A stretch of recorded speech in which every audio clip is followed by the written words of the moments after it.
Substance. Podcast stupéfiant.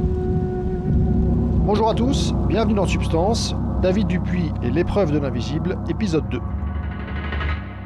On sait que l'expérience de l'ayahuasca est souvent intense, parfois très difficile, et que l'un des conseils que l'on peut entendre ici ou là est de lâcher prise, de laisser de côté l'activité mentale pour laisser un autre type de conscience, un autre rapport au monde se déployer. J'ai donc demandé à David comment il abordait les séances alors qu'il était en Amazonie pour un travail d'anthropologie universitaire et qu'il pouvait difficilement laisser de côté le mental, l'observation, l'analyse. Je lui ai demandé si cela avait eu des conséquences dans ses propres expériences. Réglez le son, mettez-vous bien et écoutez, vous êtes dans Substance.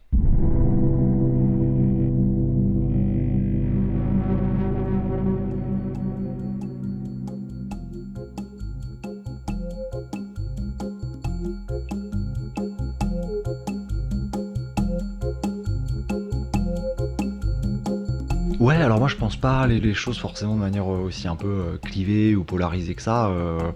Je pense que l'expérience vécue et la réflexion, elles se nourrissent mutuellement. Alors après, c'est une question qui de toute façon se pose pour toutes les enquêtes ethnographiques, hein, tous les anthropologues. La participation nécessairement, quel que soit ton objet, hein, que ça implique des psychédéliques ou pas, va t'amener dans être engagé dans des relations, à vivre des choses, à être pris dans des enjeux relationnels, avec des émotions, etc. Chercher à se protéger de ça, d'une, je pense que c'est impossible, et d'autre part, je pense que c'est l'inverse de ce qu'on cherche. Donc ça n'a aucun sens aussi d'un point de vue ethnographique. Ce qu'on cherche au contraire, c'est vivre une expérience qui nous permette d'avancer dans les questions que l'on se pose. Et parfois même d'ailleurs, ces expériences en fait nous amènent à reformuler les questions qu'on se pose, qui structurent l'enquête.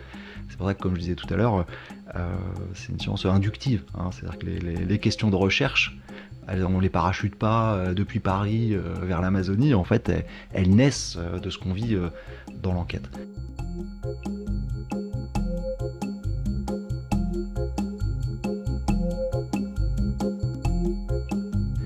Donc effectivement, le terrain, c'est un jeu d'aller-retour entre des moments d'implication forte, ou peut-être même qu'à un moment on ne sait plus très bien ce qu'on fait là, on est un peu perdu sur le terrain, on est un peu perdu par rapport à notre recherche, pourquoi pas. Et des moments un petit peu où on reprend un peu de distance. Et alors ça peut se faire, et ce mouvement-là, il se fait à plusieurs échelles. Parce que on se lève le matin, on vit avec les gens, on se fait des amis, donc on est pris de toute façon dans des relations par le terrain. Et en même temps, tous les jours, en tout cas si on est un bon élève ethnographe, tous les jours on va écrire dans ce qu'on appelle le carnet de terrain.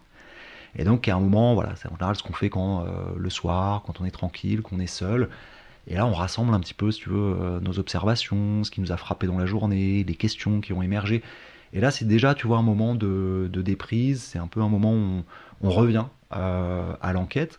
Et puis il y a aussi des moments dans l'enquête où on va être dans des phases de participation plus maximale, d'engagement, tu vois, participatif plus maximal, où là effectivement parfois on peut perdre de vue un petit peu les questions qu'on se pose.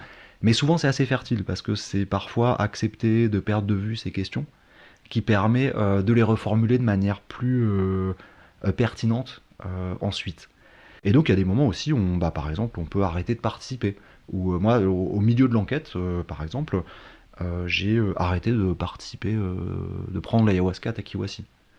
Tu vois, et c'était important, et j'ai appris des choses. Et j'ai participé après au rituel de l'ayahuasca sans boire l'ayahuasca à Takiwasi. Et là c'était très intéressant, parce que j'ai vu aussi que je vivais certaines choses qui étaient très proches de ce que je vivais sous l'effet de l'ayahuasca dans les mêmes rituels, mais sans prendre l'ayahuasca. Par exemple, ce que j'évoquais un petit peu avant, l'effet des chants, tu vois, l'effet des chants sur les émotions qu'on peut ressentir pendant le rituel. T'as des chants très saccadés qui vont, tu vois, créer un peu de tension interne, t'as des chants beaucoup plus lancinants qui vont créer des effets d'apaisement. Aussi avec l'ayahuasca, c'est des expériences où on se souvient beaucoup, il y a beaucoup de mémoire qui se réactive, beaucoup de souvenirs qui reviennent, des souvenirs qui sont liés à des fortes saillances émotionnelles. C'est aussi sans doute en partie lié aux effets dissociatifs du breuvage. C'est aussi des expériences où on se perçoit beaucoup de l'extérieur, hein. On a l'impression de pouvoir un peu se voir euh, de l'extérieur. Et ça, en fait, je me suis rendu compte, sans prendre l'ayahuasca dans les rituels, que en fait, même sans ayahuasca, quand tu es là pendant plusieurs heures dans le noir, à ne pas pouvoir dormir ni rien faire, en fait, c'est aussi des moments, oui, tu as beaucoup de souvenirs qui reviennent, tu as beaucoup de prises de conscience sur toi qui peuvent venir, etc. Donc voilà, ça m'a pu me faire prendre conscience aussi, tu vois, des effets qui étaient propres tout simplement au dispositif rituel, et de faire un peu le tri entre ce qui relevait de l'expérience psychédélique et du dispositif rituel. Et puis aussi, évidemment, quand tu participes pas, ça modifie tes relations avec le terrain. Là, effectivement, par exemple, ça a plu à ce moment-là m'être pointé par des personnes avec qui je voulais faire des entretiens et qui me disaient ouais, mais c'est bizarre, tu prends pas l'ayahuasca. Et là, par exemple, le fait de pouvoir dire oui, mais tu sais, je l'ai pas mal fait avant, je vois bien ce que c'était capital.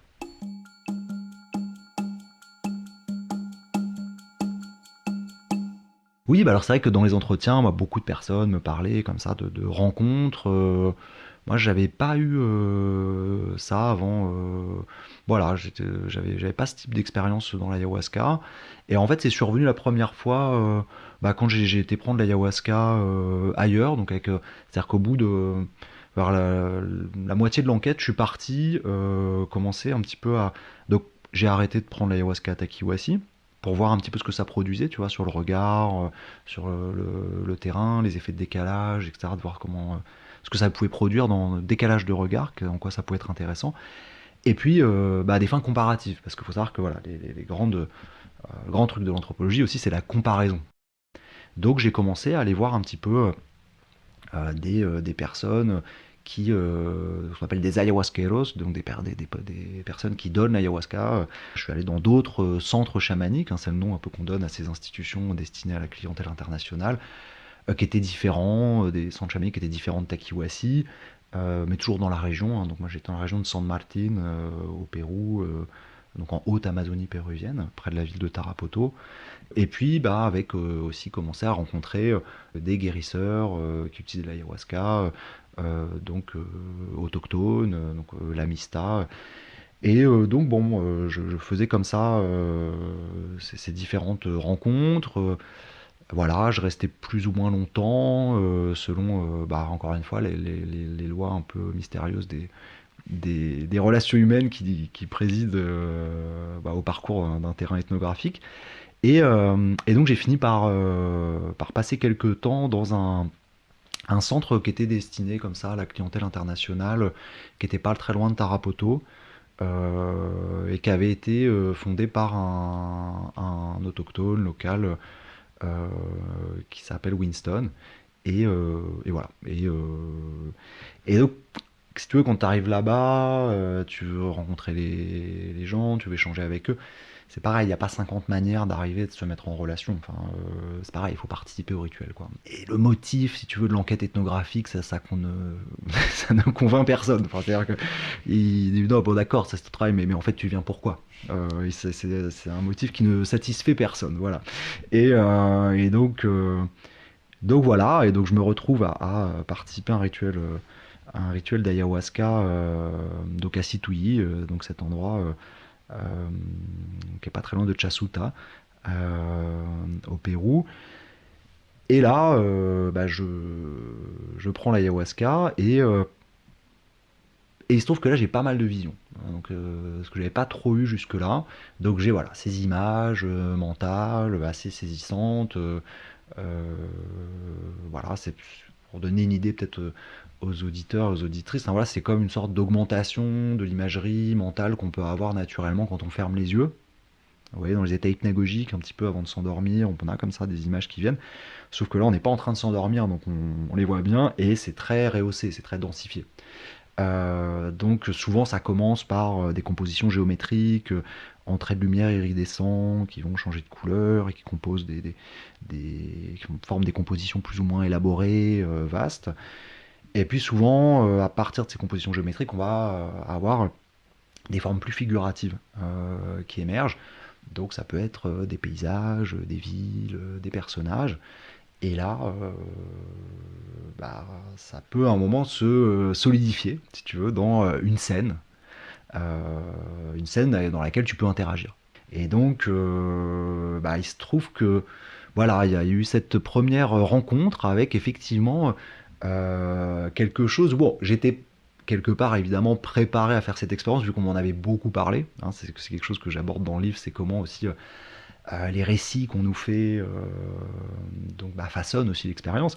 Donc voilà, on m'avait beaucoup parlé de ce truc de rencontrer l'ayahuasca, que c'était un être féminin, serpent végétal, voilà. Bon, mais moi j'avais jamais eu ces expériences-là.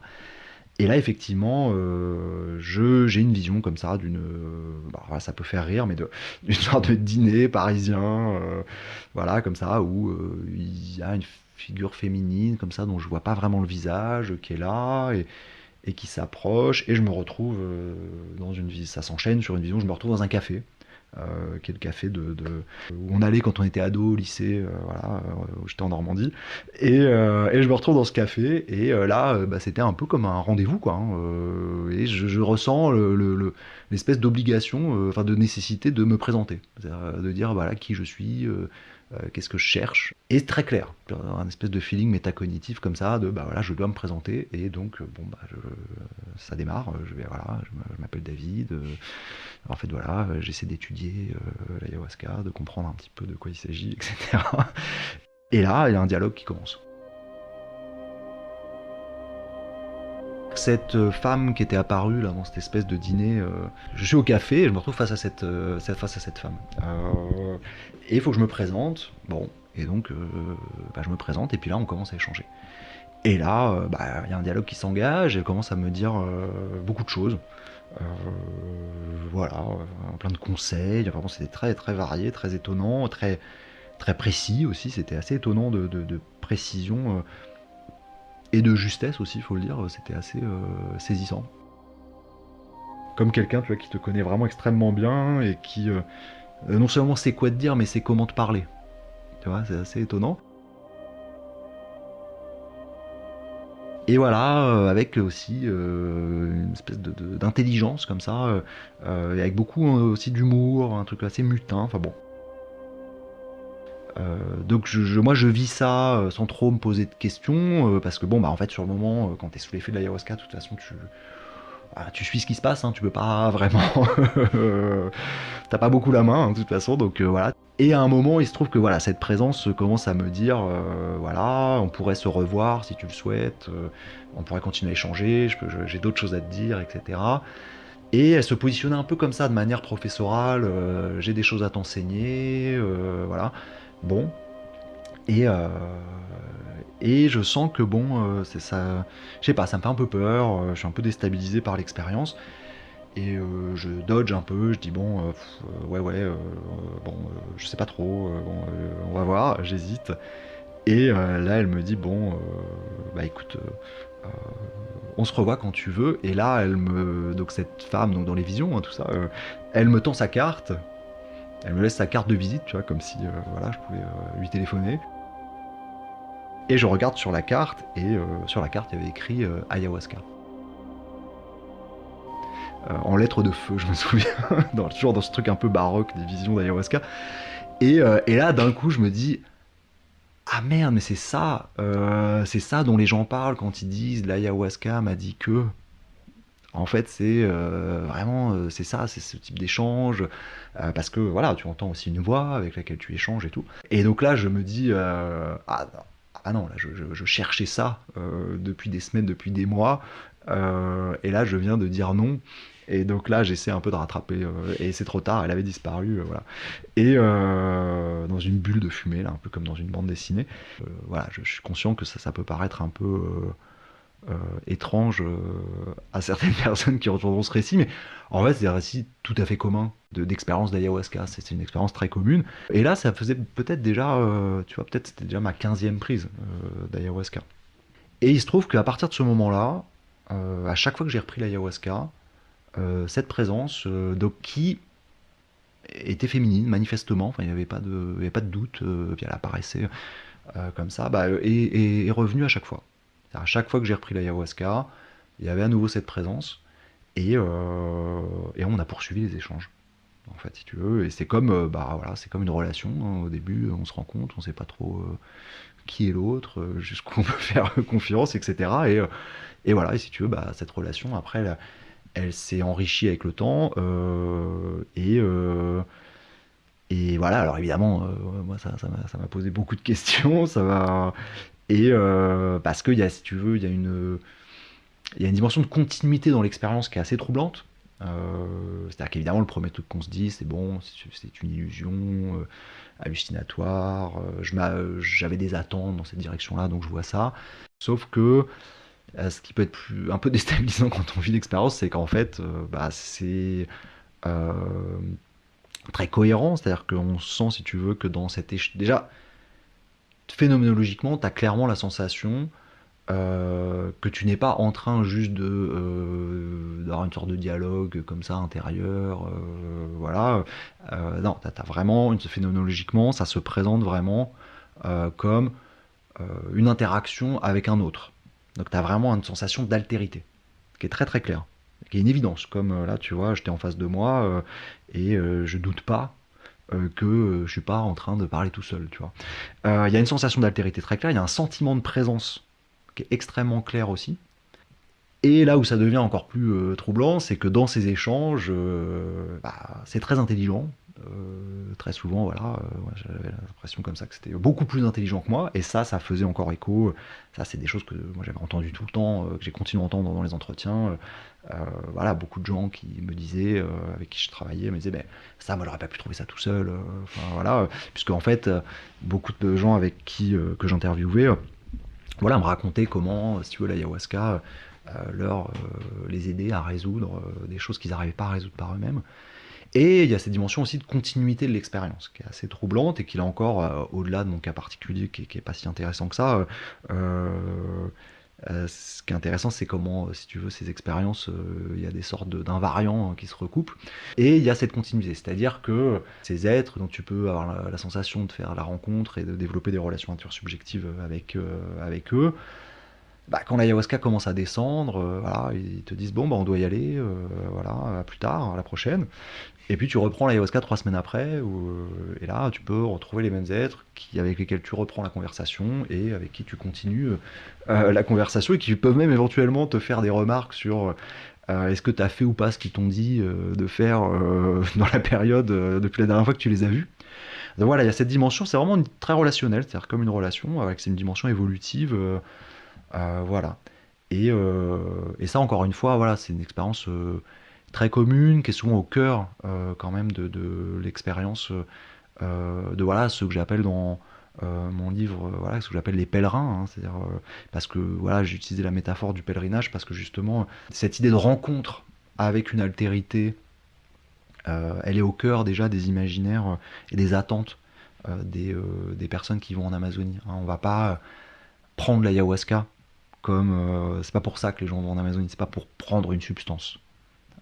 C'est pour aller rencontrer un être dont on attend diverses choses, notamment thérapeutiques.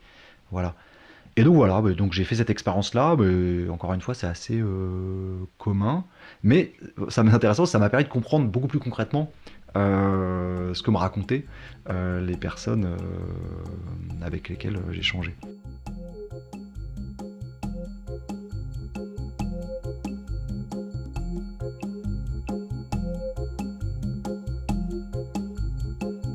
Moi j'étais parti un peu avec cette idée d'anthropologie de la nature, tu vois, qui était le champ de Philippe Descola, qui venait d'ouvrir à l'époque, donc qui était mon directeur de recherche.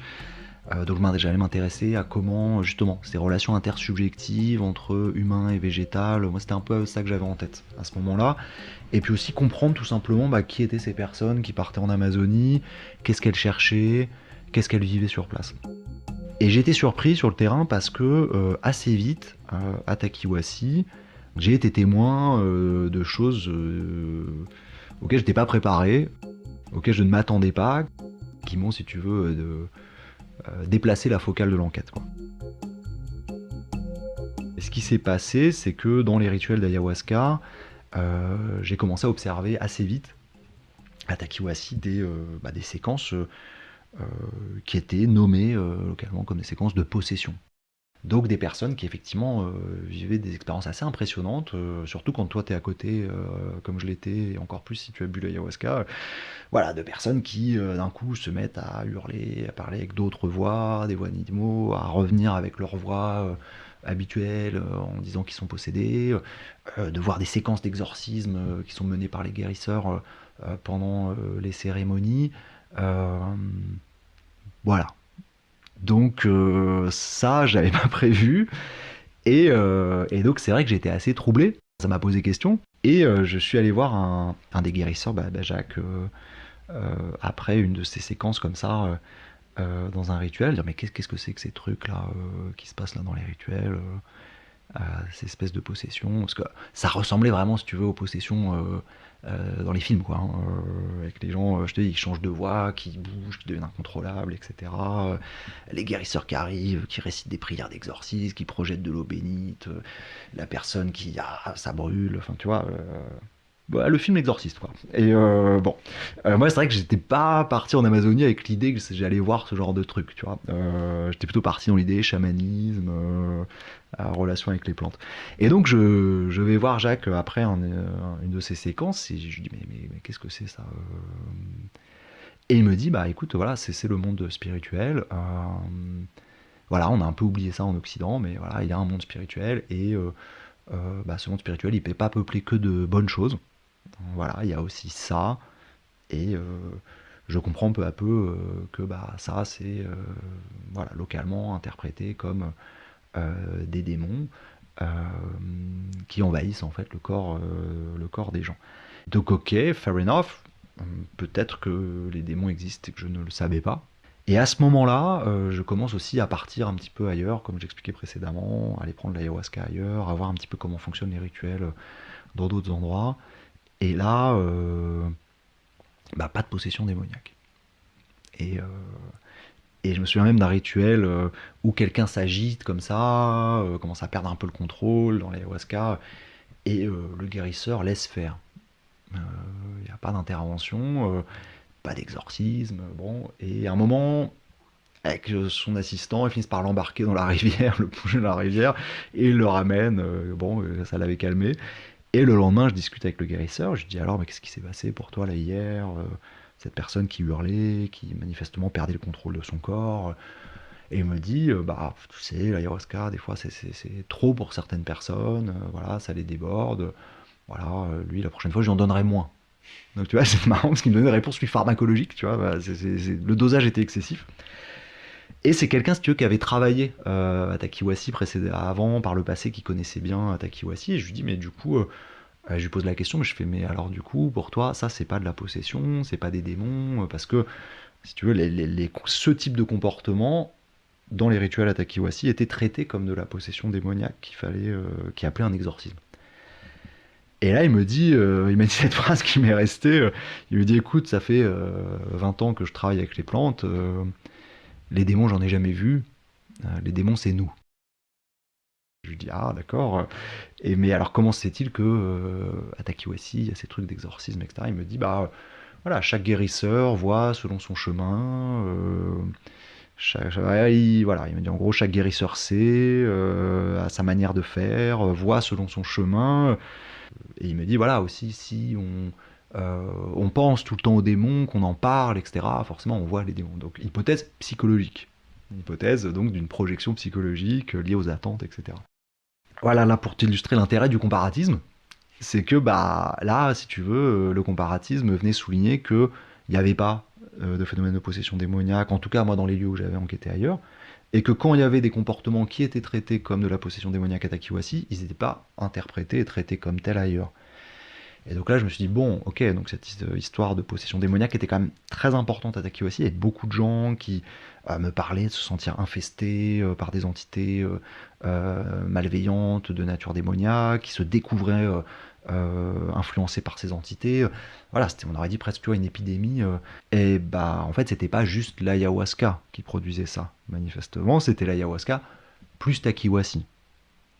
Et donc à partir de là, l'enquête, si tu veux, s'est dirigée vers comment un dispositif social, les interactions discursives, les interactions rituelles, pouvaient façonner l'expérience psychédélique et aussi la manière de l'interpréter et de l'habiter, de manière à produire quand même ce truc qui était assez frappant à Takiwasi, qui était cette sorte d'épidémie de possession, où, parce qu'il y avait des gens qui avaient ces épidémies, enfin ces possessions motrices très impressionnantes, mais ce que je voyais aussi, c'est que beaucoup de gens, en participant au séminaire, se sentaient infestés, etc., par des démons. Et donc à partir de là, voilà, j'ai essayé de chercher à comprendre comment ces expériences étaient construites.